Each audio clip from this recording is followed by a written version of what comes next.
morning, everyone. We have reached our 7 o'clock hour here, and I appreciate you getting up, or even if you were already up on your way to work, and just tapping into Strictly Business this morning. We are live on Wednesday, Thursday, and Friday mornings at 7 a.m. My name is Rich Wallace, and I will be your host for today. And we've got some guests coming up, but I want to get back to some things that we've been talking about over the weeks, and that's time management. Have you been doing your list on time management? I've gotten a few emails where people were saying, hey, I created my list. I'm now saving time. I'm doing these things. And I want to be sure that you are not allowing other people to waste your time. That is so important, because your emergency does not create an emergency situation on my side of the fence. So I want to help, but I don't want to put out what I have to do to be able to get you moving. It is so necessary that your business moves forward in your personal life, and these things happen for you. This is Strictly Business. My name is Rich Wallace. We're going to get into trucking. And there's an old saying says that if you got it, a truck brought it. I have a couple of guests out of Louisiana and out of the Los Angeles area that own trucking companies that pick up items all over the country, that pick up the pipes that you see. And I know a lot of times you want to complain about the trucks on the freeway. These women are not truck drivers, by the way. I want to say that. They are owners of trucking companies, so that when you're out on the highway and that truck won't let you pass and these kind of things, and you're fussing and going on, you got to realize that that truck has a shipment of stuff, probably something on there might belong to you or somebody you know. So it is so important that you allow the trucks to be able to move along and not cut them off, because it really takes a long time to stop a truck if you pull in front of them, especially those 18-wheelers, So keep that in mind in being on the highway. The highways are very dangerous today. I don't know. It confuses me that gas is over $6 a gallon here in Southern California, and the freeways are still crowded. So that's not bothering anybody from going anywhere because of the gas prices. I know the news says so, but if you get on the freeway, it's a whole different look. This is Strictly Business, and we're going to be right back, and we're going to bring our guest on right away, because we got a full show for you today. And I see people coming on and getting ready to be a part of this. So let's get started. I'm going to take a quick 30-second break, and then we'll be back with our guests.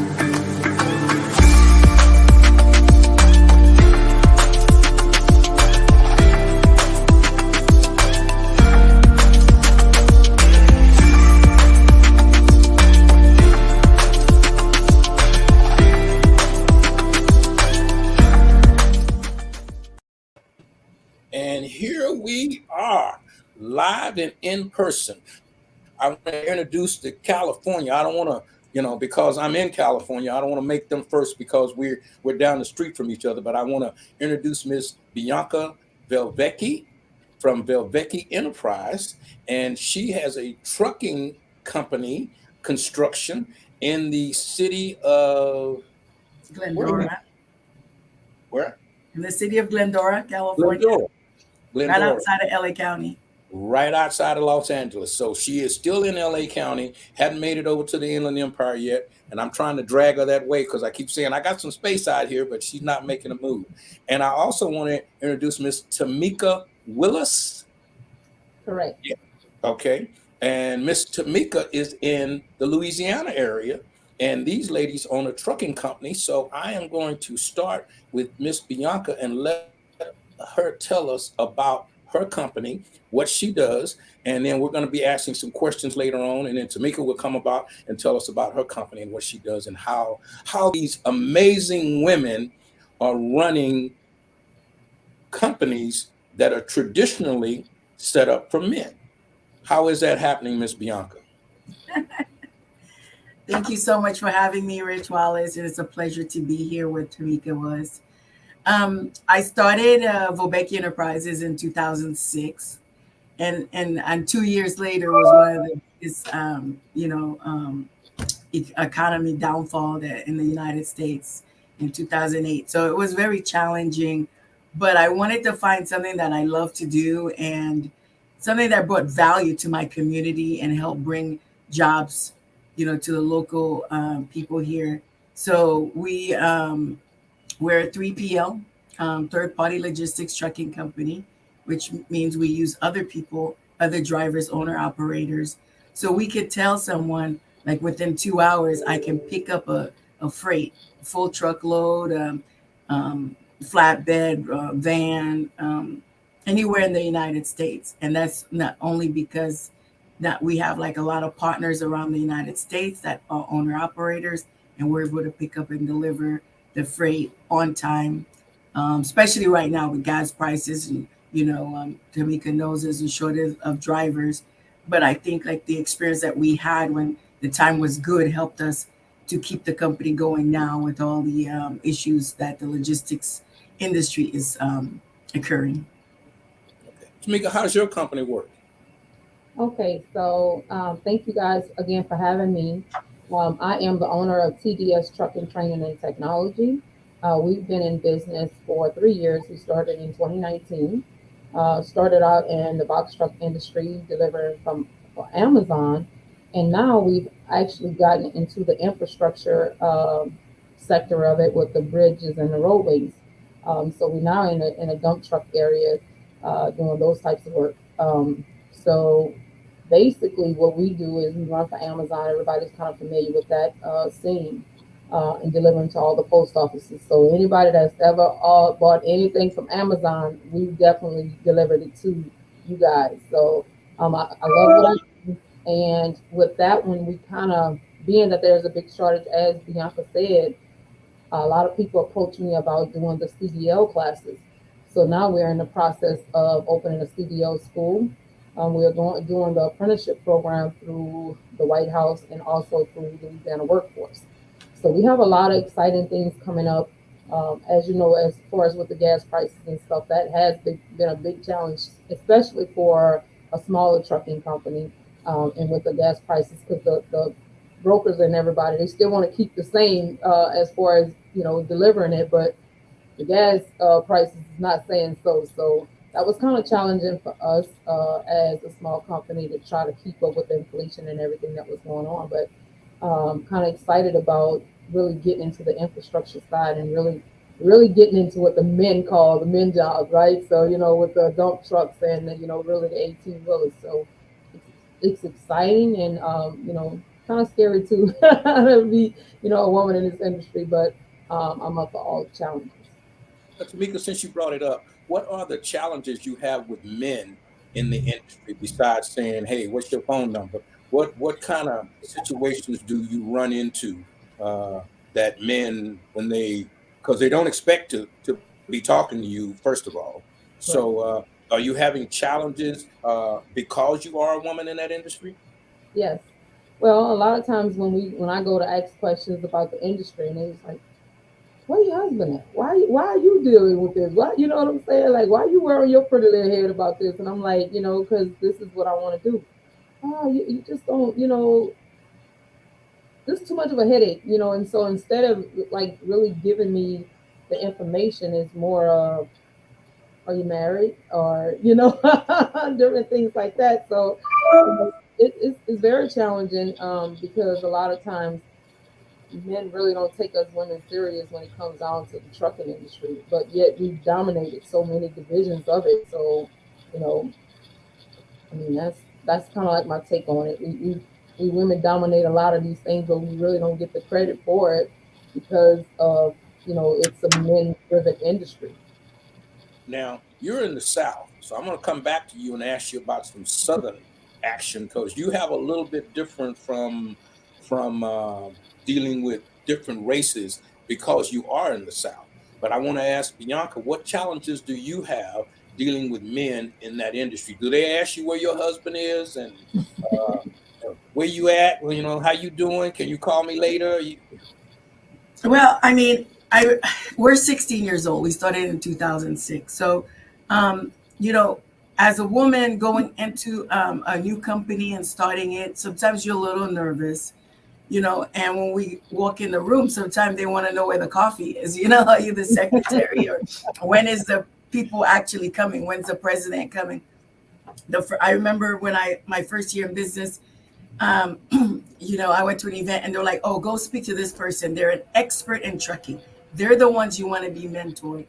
Go talk. So I spent the whole conference looking for this gentleman. Finally, I found him around lunchtime. And I said, excuse me, I was told that you're the one to talk to about trucks. I have a trucking company.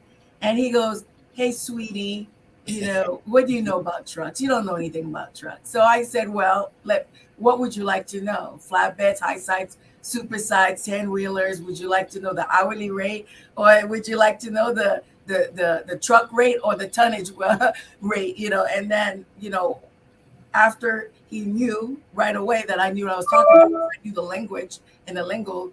And he was like, sit down, let's talk. So, there's a lot of times we have to have a confidence to overcome. We have to know more. We have to be more ready because then people won't take us serious. We have to be ready on day one in the moment we're there. As I could see in 16 years that we've made progress, but we still have a long way to go. I mean, I was invited to one of the big hotels in Las Vegas for a conference, to talk about a project. But right before I left, my husband said, you know what? I'm going to drive you because it's a 4-hour drive. Let me go with you. So I was like, okay. Last minute he came on, drove me. The whole time I was in the meeting, they only looked at him. I was answering all the questions, but they only looked at him for 1 hour. It was a very interesting 1 hour. And when we went outside after the meeting, Pete said, did you realize what just happened in there? And I said, yes, I do realize that they were looking at you and asking you all the questions the whole time you were there. And even though I was answering all the questions. So we still, even though we have made strive and our confidence, but we still have a long way to go. Yeah. Now, you're in California. We like to say in California there's less racism or hidden racism or quiet racism. But in Louisiana, it appears to be open racism. So do you have, Tamika, do you have black-white problems with your trucking company sometimes? Besides being a woman, and now you're a black woman, so do you know white women or Hispanic women in that industry that you associate with? Do they have the same situations that you might have? No, one of the instances that kind of made me really realize that you have to know people in the industry in order to really get that, that true connection is there is a Latino, I think she is, but she's been in the industry for a while, and some of the challenges that I faced, even though she's of another nationality, but it seems like it's a little bit easier for her. Like the different people that I approach, or they give you this little, yeah, oh, we'll get back with you, and stuff like that. But it's not like, yeah, I would love to do business with you. Just let's sit down. It's always, I'll get back with you, or yeah, there's a lot of work coming up. I'm just pitching my spiel, and sometimes it feels like I'm robotic almost because you keep saying the same thing, and you don't really get those phone calls, but yet she'll call me. She say, "Did you get this or did you get that?" And I'm like, "No, what is that?" So yeah, the racism here is very openly, and I think that's one of the things that I kind of when I went to present it to the council. It's been a good old boy system, so I kind of think I kind of stepped on a few toes when I said, they've been doing things for the last 20 years the same way. So to actually have a black woman come on the scene of the trucking industry, that's kind of hard for them to kind of, get the really drift of, and even with our black men into the office, not too many people want to tick nobody off because at the end of the day, everybody's kind of thinking about my home and my, what I have. So I've seen a lot of that, and sometimes, Rich, it gets to the point to where you like question it. Should I just go back and work for corporate America and just because it's too much of a headache? But overall, I have a mission that I've set out to do, and I've always been that type of person to kind of go against the odds. Even as a child and getting whipped on many occasions, you've always been that person to kind of stand up for what you believe in. So Bianca, now Southern California, they say we're all equal out here. Do you run into, and by the way, Bianca is from another country. So she came to this country legally and created a massive corporation. Have to, and I don't know how much of the language that she already knew, but having to learn the patterns and all of these kinds of things and make those adjustments. Uh, and now you're here 16 years later. You still have an accent. So I know you get, because I ask you, where you from, so do you get that? And do they look at you differently when you say where you're from? And they go, because I was watching the news just the other day, and I was telling my grandson they had a lot that was going on in the country and all of this was happening, and it was just crazy. And I said to him, that's where Bianca's from. And he was amazed. He like, really?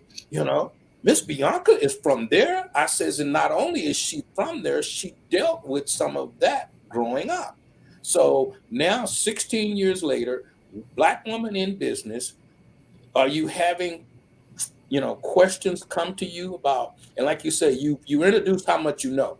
So it ain't about what you know. It's about now what you look like, where you're from, and what you do. Now, I know when you take Pete with you, because it's difficult for men to talk to women when their husband is standing there without looking at the husband. Sometimes it's not because I think your husband is in charge. It's that I don't want to disrespect the man by talking to the woman, because some guys go, why are you talking to my woman? I just, so how do you deal with that? Well, I was born in Haiti, and I came to the United States when I was 8. So my mom had left us back in Haiti when I was 6 months old to come out here and work, so she could get an attorney to get us all 5 kids here legally. So, which was great, because the moment we became 18, we're all qualified to become citizens of the United States, and we all did that.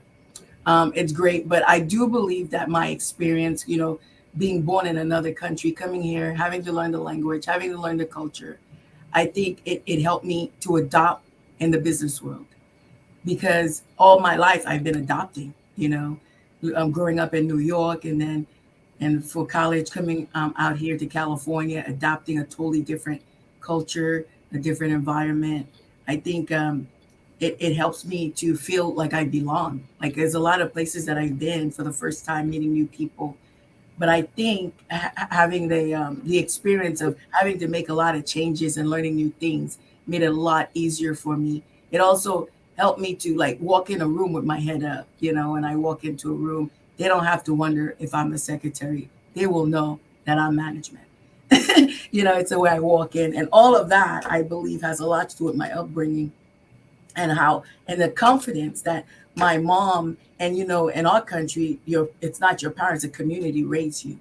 And so the community, put a lot of confidence in you to let you know that, okay, you're in a new country, somebody else's country. You don't have the opportunity in your own country. So when you come to America, you make the best of it. There are a lot of negatives and a lot of hurdles to jump, but we have an opportunity that a lot of people don't have. So what we do is we look at the positive and we keep pushing. There's a lot of negatives and a lot of stuff that's going to try to hold us back, but it's up to us if we let them do it. People are like, oh, you're going to go to that city to do business? They're prejudiced. I said, that's their problem.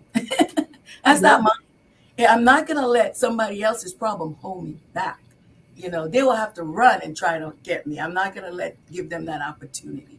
So I think having a diverse background, and then like you talk about my husband, yes, I am married to a Caucasian man.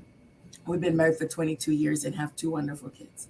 And I'm very proud of that. But the fact that when we walked into that room for the whole hour, they only looked at him and only asked him the questions. But I was the one answering. It was obviously I was a contractor. And I was a licensed person that knew the language. My husband was coming from the food industry. So there is a politeness where you do talk to the man. But when we walked in there, I did not introduce him as my husband, but I did introduce him as our VP. So there was a disrespect there, and it had a lot to do with not only gender, but also race. But like I tell him, what we need is an opportunity, right? I could have got offended and walked away, but I just need the door to be open. So whatever it takes, if they want to talk to him, the money's all going to one spot. It's all going to grow the company. So whatever it takes. So we have the attitude. Whatever it takes is get the door open for us, so we could prove our worth. After we get in, they know who we are. They know we're good. They know our products are good. We don't need a problem. All we need is the door to be open. Am I right, Tamika? I agree. I agree 100%. And thank you for sharing that, because my husband, all he does is say, look, just tell me where to go. I don't want to deal with anything in the office. Just tell me what to do, and I'll do that. So yeah, we faced a lot of that. I faced a lot of that as you know, just being black. Not just even a woman, just being black in this industry. So being a woman, it takes it up to a whole another level, because as I say, a lot of them be like, well, what do you need to do with this? But then when I go to telling them, like, I have these certifications, I've done this, you know, I can really sit down and hold an intellectual conversation and know just what I'm talking about. So once I get to talking and they understand that, well, she actually really knows what she's talking about, right? So it gives a different perspective. And like I said, I always walk in confidence. So I've always been a confident person. So to I'm not the type to really let nobody kind of take me there, because I've learned to be quiet and just listen and observe and talk when it's more powerful, because then it gives you a whole nother, word I'm looking for. It gives you more control over the situation, and I always read a lot, and it says that every action does not need a reaction, right? So I keep that, and I talk to myself a lot of times like I'm going crazy sometimes, and say, okay, Tamika, you know, is this, and I always ask myself the question, if I react to this specific, action right now, will it affect me long term, right? So the reaction I may get may be satisfying right then and there, but will it affect me long term? So I always think about those things, and that has made me grow into the woman that I am today. That you don't always have to say anything. Silence does a lot more than being loud and rowdy. And from the South, if you know anything, we get loud, right? So, when we get excited, we get loud, because that's our way of expressing ourselves. And when you start to see the hands moving, you didn't tick somebody off. But in the business world, you kind of tone that down and be able to diversify yourself in that aspect. Because again, all about opening that door to create it. And I'm not going to sit here and say, and of course, Bianca and Rich, you've been in this business for a long time and seen a lot. It gets very hard sometimes, and you start to question, is it really worth it? But then in the end, I'm looking at the longevity of it, because I'm building a platform for my children. I started off as a statistic, right? I was young. I had children young. I have 5 children. But I've taught them that it doesn't matter where you start, is where you finish. So I've walked these same streets with all these my home boys, my home girls. I've seen a lot of them go to jail. I've seen a lot of them die. But through everything, people always say, "Oh, you got to leave where you grew up from, because you're not going to accomplish anything." That's not so. When you change your mindset, then you alter the way things go. So that has always been my key. My 5 children are all entrepreneurs. We struggle. I cry to them, they cry to me, and look, sometimes they be, Mama, you go get it. I know you go get it. Because sometimes I'll be ready to say, let me go just go back, because I came from the chemical, worked in the chemical plant for a long time. I was vice president of the union board, and so I worked with 95% of men all my life, basically, right? So, Rich, I'm sorry, but y'all cry more than us. Like I would have to fight for a lot of them, and they were crying, and man, why we gotta do this and why we gotta do that? But I've always been one to speak up for others when I've seen wrong have been done, and sometimes it's a blessing and a curse. Because sometimes it's like, Timothy, you just be quiet and just go to work, and you wouldn't have all these problems. But that's not me. So I love what I'm doing. I love the trucking industry, because it brings a lot, and I'm just trying to see my community do better. We have a lot of people that have promised a lot of things, but I'm really putting my money where my mouth is, and even though it's not much money, but I'm still trying to do it. Still trying to do it. And I want to point 2 things out. One is that men do whine a lot. Uh, they we tend to say things are okay. Oh, it's fine, it's all right, and let it Right. go. And then it comes back because I said okay, and it really wasn't okay. Uh, and my wife and most women I know won't let okay go. No, that's not okay. Why are you doing this or why are you doing that? And I'm like, come on, sometimes we go someplace and I'm like, she won't. I'm like, calm down, it's all right, don't worry about it. No, it's not all right. You need to figure out what's going on, not in an angry or a fussing way, but at the same time, not letting it go just because we're letting it go.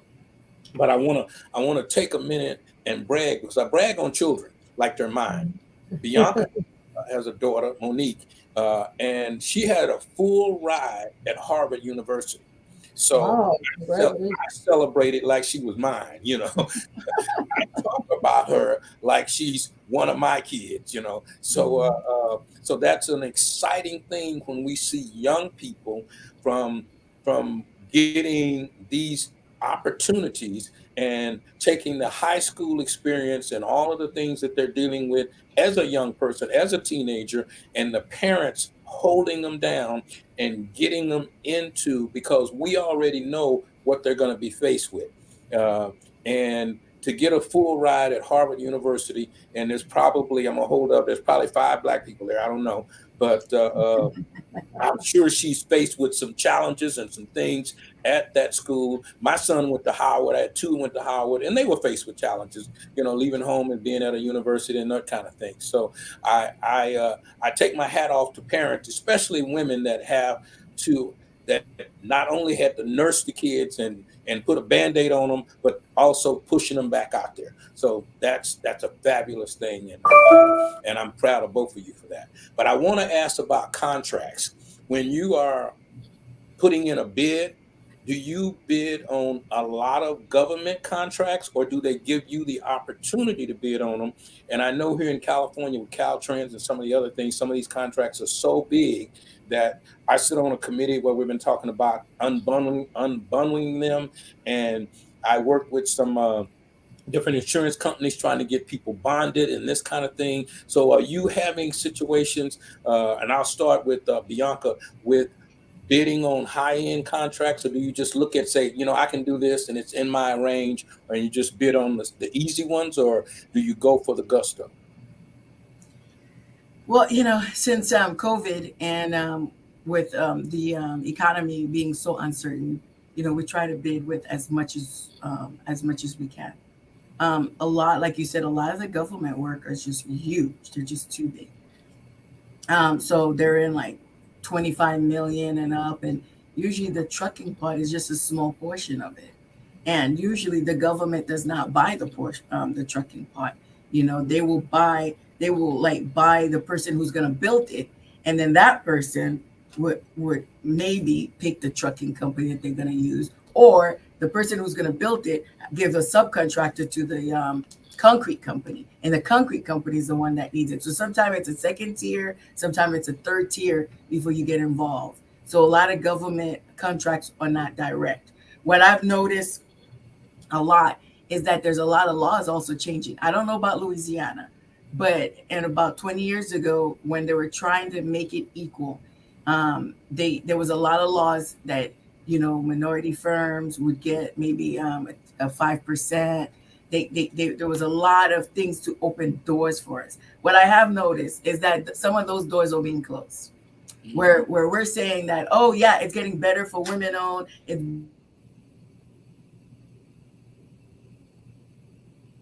You froze. You said it was getting better for women owned, and it froze.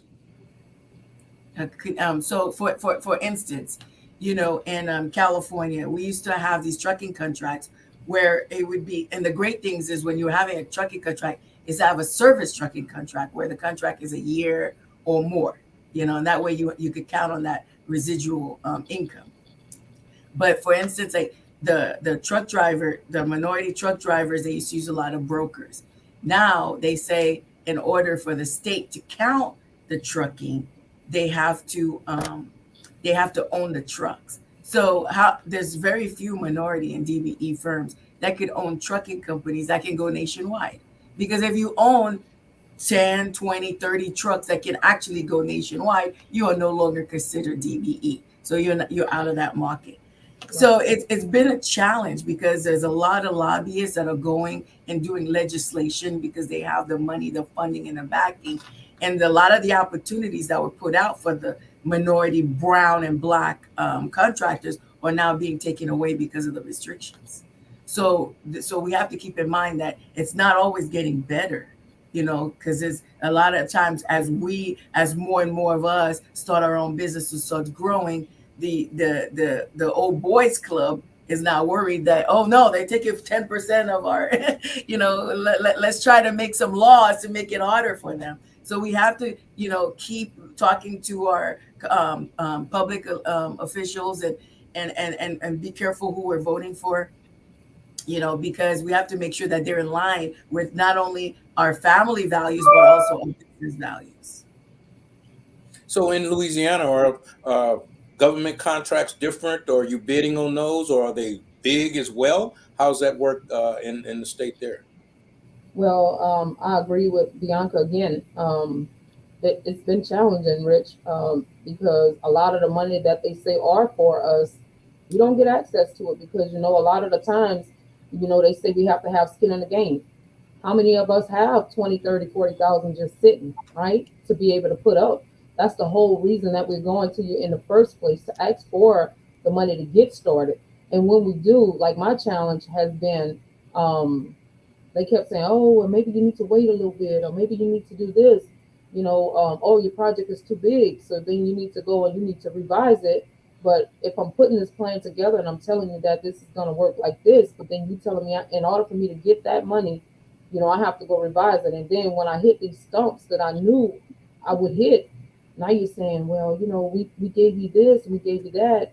But it's much different because like I told you when I first met you, Rich, like in Louisiana, basically all the people that's been in the game has everything sold up, right? And so their friends are in office, their cousin are in office. So everybody, they get first dibs at a lot of the stuff, and me just getting into the government contracting side of it, I truly don't understand a lot of it, but I sit and I Google, and I'm a, YouTuber, and I try to figure out how to do things.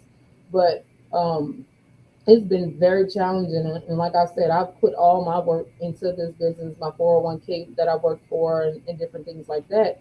And I still find it challenging at times because it's times that I can't even pay my own bills because my money is all invested into this, with the promises of, oh, if you get your woman on certification, then you get 3%. If you get your DBE certification, then you get 6%, guaranteed work. So I have HUDs on, I have DBE, I have Woman on, I have EDWSB, Hudson Initiative. Every certification that they said that I would be able to get something, I have it. But guess what? I haven't received anything because now I'm fighting just like the rest of the people to try to get on and get a little piece of it to try to make things work. And I think that's the frustrating part because as Blacks, we always say, oh, there's money out there, but where is it? I see a lot of the grants. I've applied for grants. I'm tired of seeing grants in my sleep, but guess what? I get a letter and say, oh, you didn't qualify for it, someone else beat you and this and that. So, we faced with a lot of challenges. And as being a Black woman in the South too, I know it's all over, but gun violence is another thing. So not only am I trying to survive on, building a legacy for my family, but I'm trying to survive and make sure that my family is safe from somebody that has the perception that I have a whole bunch of money when I don't, right? So then our family becomes targets because they think that we are here, we have, buku money when I'm just like you. I'm just like you eating egg and rice tonight because I can't afford to go buy no steak and potatoes, right? So that's the perception that I deal with mostly in this area, and really just kind of being out there and saying, okay, Tamika, today you have to actually go out here and knock on a couple of doors, and you have to have these ugly looks and you know what I'm saying from different people because they don't truly understand what you have at risk. They really don't care.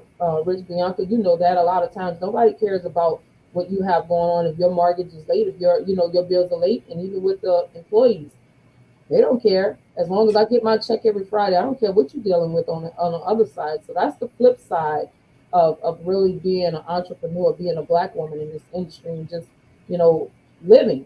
because we face with a lot more challenges of not just trying to survive for our families, you know, and put food on the table, but of also somebody having a perception that because we own a company that we're rich, you know, and that's another thing all That by is itself.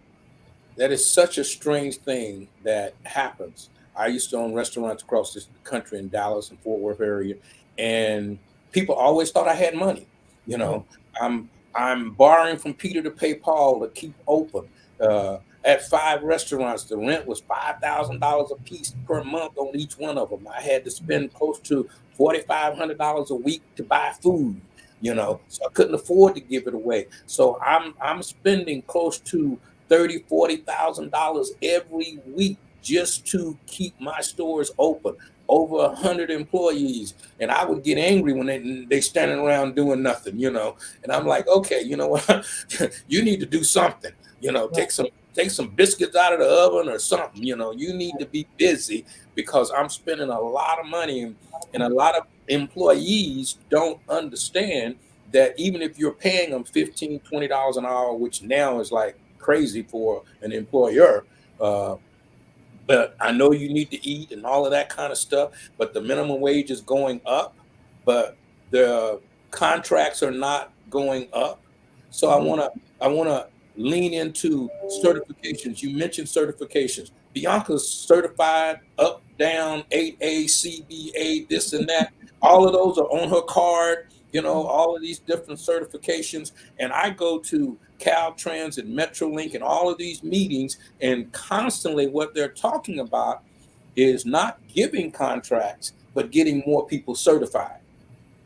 We need to get more people certified. That's what Department of General Services is telling me. Caltrans is telling we got to get you got to push to get your contractors certified. And I look at the list of certified contractors here in the California area, and that list is 12, 1,300 minority black minorities on the list. And when I go through the list, none of those people got jobs.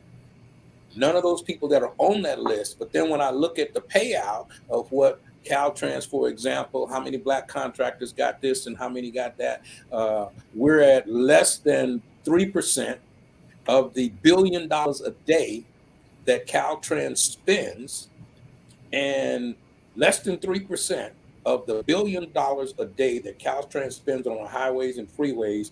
Uh, and all of these people are certified. Have you experienced, and Tamika, you just said you certified, you ain't got no business from it. So is from my perspective as the Black Chamber leader, and I'm coming out getting more business certified and waving my flag, all of my businesses are certified and all of this kind of stuff. Does that really help, or should we be doing something else inside? Because I have a seat at the table.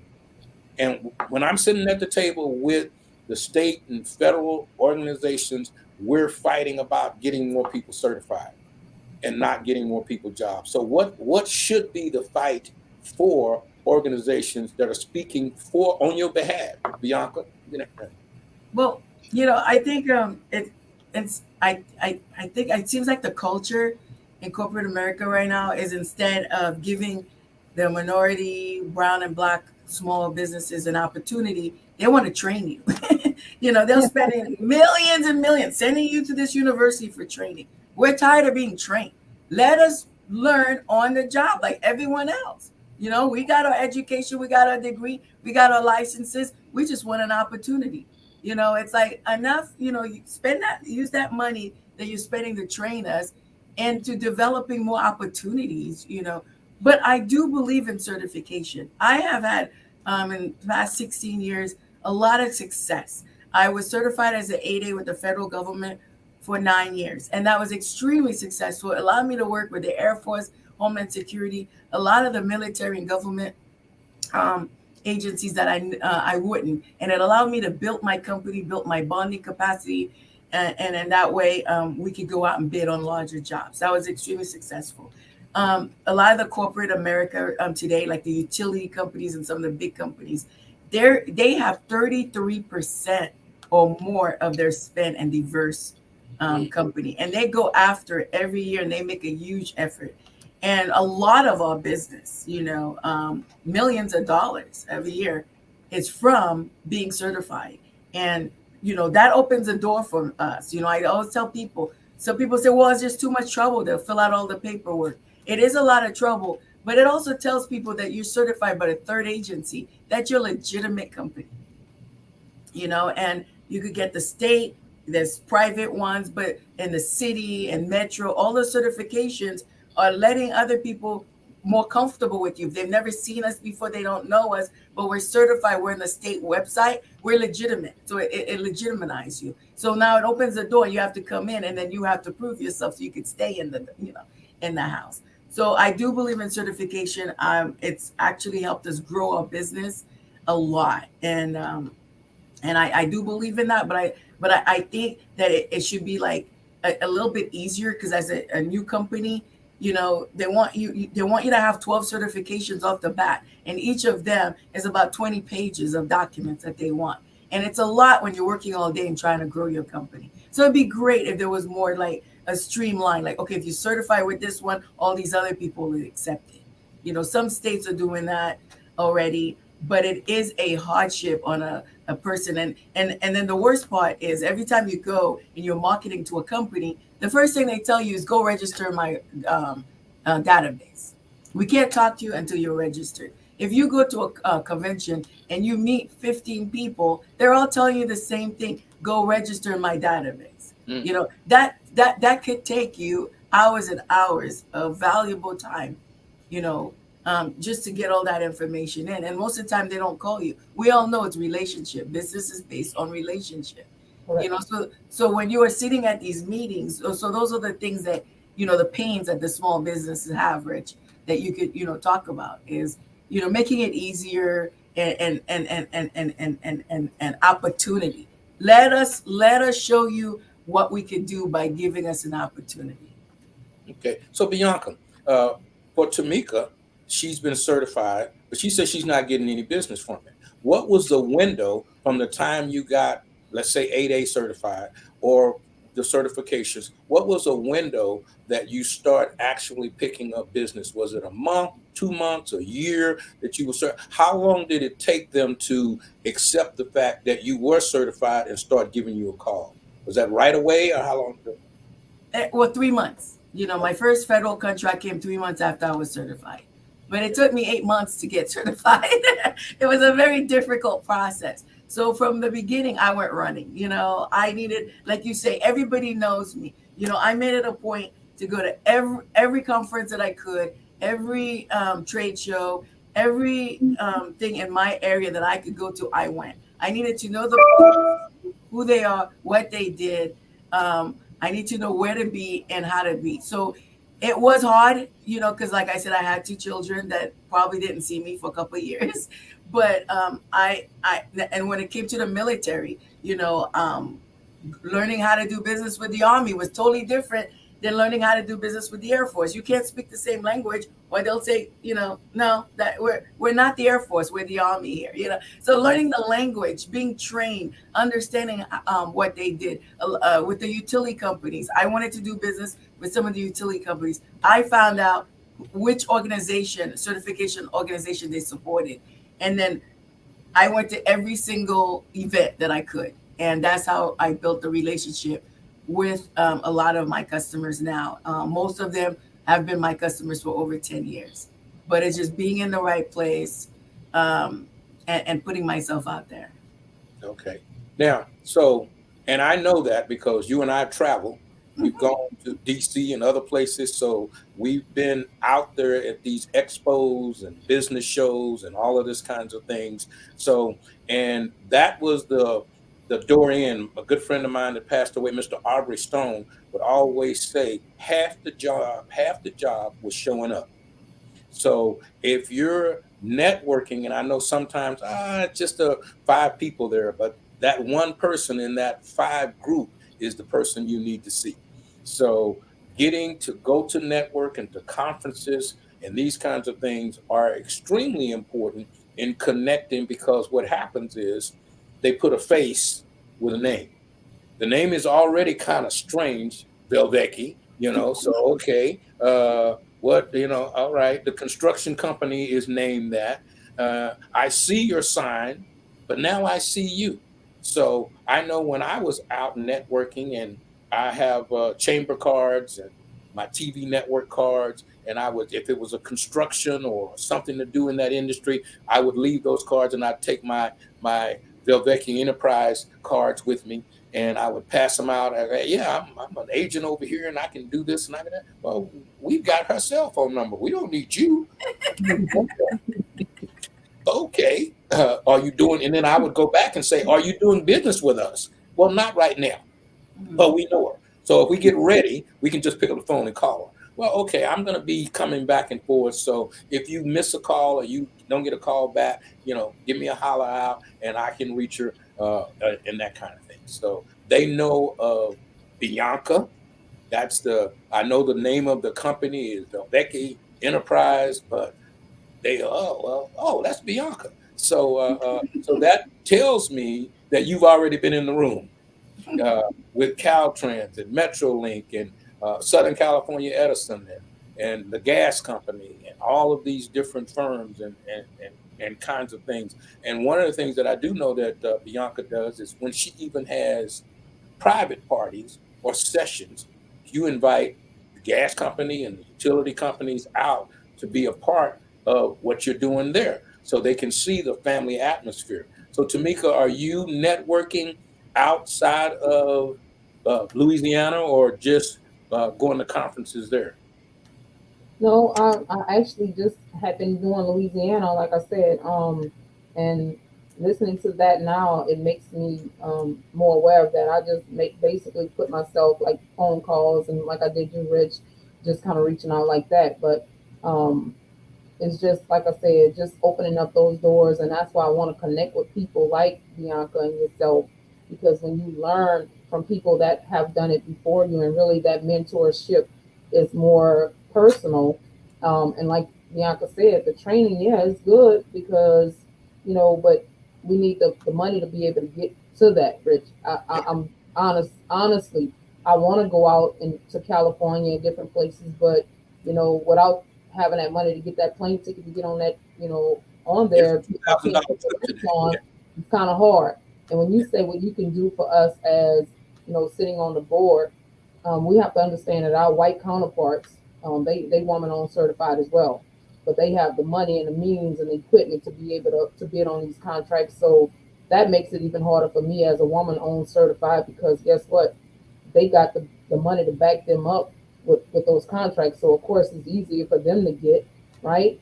So a lot of times I just wish that we would be able to, if I have the equipment, if I have the certifications, that instead of me always having to bid on it, that just give us the opportunity just to prove ourselves. So that's another thing that I fight against, because in the South, everybody then kind of got hooked onto the woman on certification. So our white counterparts they given 51% of their business to a woman. So now that puts me in a greater disadvantage, because not only do they have the money to get bonded to get those positions, right? They have the equipment, but we don't have access to a lot of the equipment that they need for it, and the little equipment that we do have cannot stand on side of theirs. So that's another challenge that we face as a black woman in this industry, or that DBE certification, as far as with that. So like I said, there's many challenges that with you guys being in a bigger city, that you have bigger opportunities versus me being in Louisiana. I'm limited to a lot of things that people before me have pretty much sold up. So I would love to do business in other states and stuff like that to give me a bigger opportunity. But I have to dominate here in order to be able to get some money to travel outside. And that's just being straightforward. I would love to do it, but financially, as a company that's been in business 3 years, but everybody keeps saying, "Oh, you have a certificate. Man, you look like you've been in business longer than this, but you only been in this." Yeah, so it limits me. And then when you building a business off, business credit comes afterwards, but you basically building your business off your personal.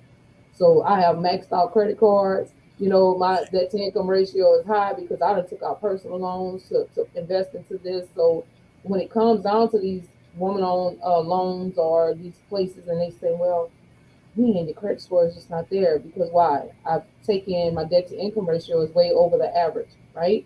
Or these credit cards, the usage and different things like that.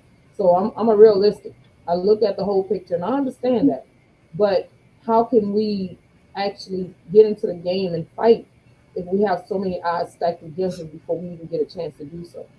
Well, So, I know because when I first started my company, I first thing I learned is people do business people they know, um, right, they like and they trust. So as a small business, it's really connections and who you know. And a lot of times it is a lot of money to go to a lot of these things. So what I did when I first started is I volunteered. I volunteered because if there's a conference, they need volunteers and you get free admission. Not only that you get free admission, but you get access to rooms that a lot of people don't. Sometimes you get access to the speakers and so you're part of the team. So I used to do a lot of volunteers. I believe when we went to DC, we volunteered, Rich. Yeah. Right. And so we got a discount on our membership. So I know with some of the chambers I volunteered. The reason I met you through the Southern California Black Chamber is I volunteered to be part of the chamber, and not only that, but to help out.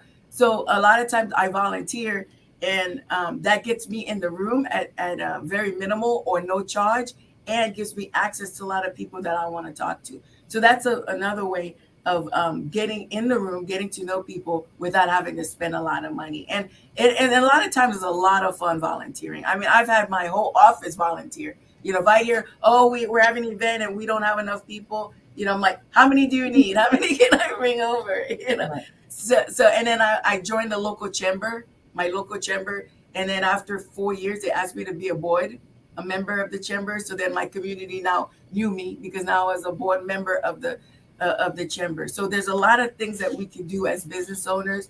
I've been here a lot longer, so I've gone through it. Is volunteering and your local community and your diverse communities, and getting people to know you, and they will refer you. They will refer you, and the more people that know you, the more business will come by. Thank you. Thank you.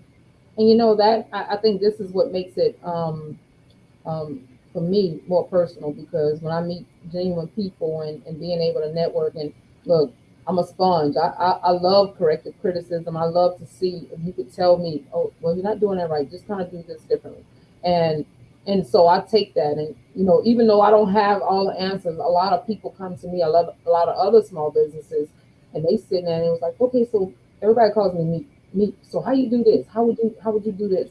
Okay, let's do it like this. And I jump straight forward with it. And my children always say, Mama, sometimes you have to make sure it works for you before you're willing to just give all the information out. And I said, no. I said, because that's just who I am. If I see a program, if I know a program, look, they got this going on, and I haven't even gotten into it, but let's try it out together. And that's how I've always been. And so, yeah, I understand the whole concept, and I know that it's going to work out because of the energy that I've given out, and I'm a big believer in that. That is gonna work out. I know it's just a little battle right now. And look, I done cried a lot. I try not to cry too much because he's trying to be strong. But those tears are tears of God. I know you got something in the works for me. I just need to connect with the right people, and this is what it is. This is one step of me connecting with you guys, and it's a pleasure to actually be here. And I thank God for actually being able to connect with you guys like this. So any advice that you can give, I greatly appreciate it. Yeah, Tamika, one of the things you just said, I'm constantly preaching about that. Share the information. We as Yeah. a people, sometimes we learn something and then we don't want to share it with our people or anyone else because of fear that, oh, you're going to come in and get the contract I was supposed to get. No, if you were supposed to get the contract, you're going to get the contract. Don't be afraid to be open. And I send a lot of people. If you mention truck, tires, wheels, or frame, I send them right over to Bianca Right. because she will have a conversation with them, and she'll call me and she say, why you have those people call me? I said, because he got one truck and he trying to do this or whatever, drivers or whatever. I have a couple of friends that own their own trucks that are drivers. And I say, hey, I got a good friend of mine that may need a driver, may need this, may need that. So I sent them to Bianca, and she's always been willing to communicate and to help wherever she can. So I commend you for being open with that, and you will get the return. You don't have to worry about that. It may not come back from that person, but it'll Right. come from somewhere, and it'll multiply what you're doing, and it will be great. Well, I So understand, Rich, now it's a cultural thing for us because what I've seen is you're right. We're looking at the fact that if I tell you right now, then you're gonna go get what I have. But I've always believed in what's for me is for me, right? So if it was meant for me to get it, then I would have gotten it. But we have always been like that, and that this just has not just started, but it's been from a long time. And we compete on a lot of things. And right now, like I went to a lot of companies, minority company. I said, let's partner, let's do this, let's do that. Well, that's what I would get a lot of. And it's like they have the secret sauce, but I'm like, there's enough money out here for all of us to eat. Why not, what I'm saying, break it? And my motto is now, if you sit to my table, we will eat, right? So that's how I've approached it to a lot of people. That's how I kind of present it to everybody. Let's all sit. We go eat. I don't care if I have to break it all four ways. We all go eat if we just work together. And that's what I don't find here in the South as much, you guys, that we willing to come together. It's always that competition. You know what I'm saying? It's always us trying to outdo the next person.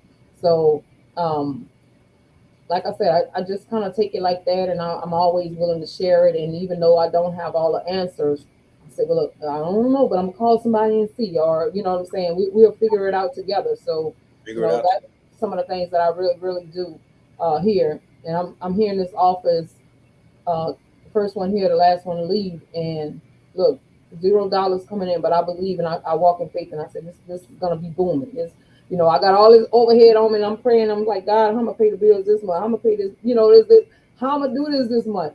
You know what I'm saying? But every day I always say I'm gonna walk into this office and it's gonna be booming. It's gonna be, business is gonna be coming in. So I stand on that, and I believe that. And a year from now, I'll be sitting with you guys and saying I got my first $1 million contract. You know what I'm saying? So that's how I'm playing it right now, and I believe that because I just know it's gonna work. fantastic.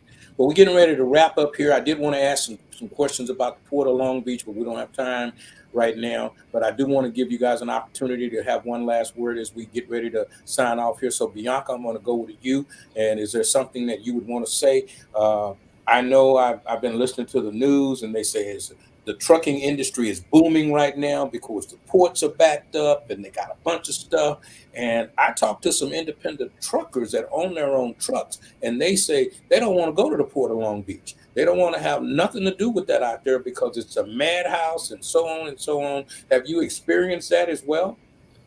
Yeah, I mean, we don't really go after the Port of Long Beach, the requirements and then the lack. I remember like last year there wasn't enough chassis, so you could go and wait in line for 3 hours, and you get there, there's not enough chassis for them to put the freight on for you to roll away. I mean, there's a lot of issues going on there, and it's better situated for larger trucking companies because of all the hurdles that you have to jump to and sometimes all the wait. But I did want to say that I do talk to a lot of people. I mean, I mentor a lot of smaller companies because I believe that we are not competitors, but potential teaming partners. The stronger our community is, we can help each other. We could be in totally different industries, and yet we can come together on a project and make money and build our companies. So I always think of looking at each other as potential teaming partners that will help us. And so the more I can help a company grow, and the bigger, the happier I am because I feel like they may help me in the future. It's a good segue. How about you, Tamika? You got a last word here? I'm just thankful for the opportunity to be able to put me and my company out here and just kind of, listen to you guys with the different challenges and being able to connect in that way. And I look forward to, doing business with the both of you long term, and just being in a position where Ms. Bianca is, and just understanding that when you do good, it always comes back to you. And I want to be that mentor to someone else and say, I've seen your struggles, but I'm gonna go with this scripture right here. You know how we always say, um, if a man comes to you hungry, right, and you say Godspeed, go and be blessed, but yet that man still leaves hungry. The Bible asks, what did you do for that person?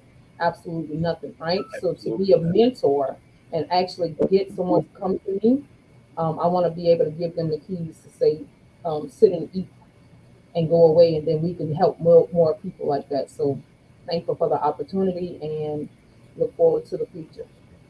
Thank you guys so much for joining me this morning. This is Strictly Business. My name is Rich Wallace, and we are here Wednesday, Thursday, and Friday morning at 7 a.m. We just had two phenomenal ladies on. This is being recorded. You can check it out on our YouTube channel or on our network channel, Edge TV Network. It is also on LinkedIn. And once again, I appreciate you ladies, and thank you for being a part of Strictly Business.